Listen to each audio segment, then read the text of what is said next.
బాబును చూసి చిన్నప్పటి నుంచి మేము రియలైజ్ అయిపోయాం, ఖచ్చితంగా మనకు తెలంగాణ రాష్ట్రమే అగ్ని పరీక్ష. ఇక మనకు చదువు అవసరం లేదు, ఒకటే చదువు, అదే తెలంగాణ రాష్ట్రం కోసం చదువుకోవాలి. శాతవాహన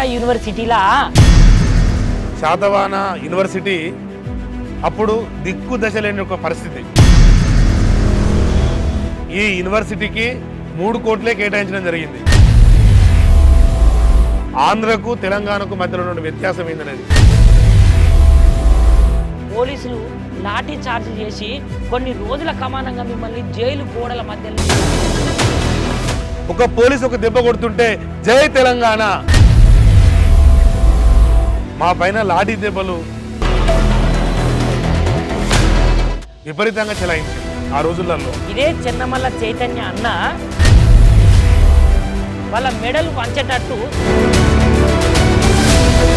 ఖచ్చితంగా ఎలాగైనా సరే గల్లీలో నొల్లి పెట్టి ఢిల్లీ మెడలు వంచాలి, తెలంగాణ రాష్ట్రాన్ని సాధించుకోవాలి. మేము దత్తుడో తెలంగాణ వచ్చుడో 5 రోజులు వచ్చేసరికి ఏంటంటే మేము మొత్తం కంప్లీట్ అయిపోయింది, చనిపోయే స్టేజిగా.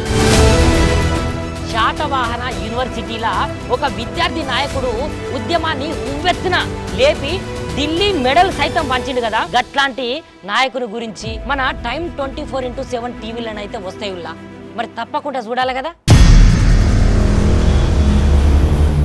షేర్ చేయర్రి, లైక్ చేయర్రి, సబ్స్క్రైబ్ చేయర్రి, మర్చిపోకుండా గంట సింబల్ అయితే ఒత్తురులా.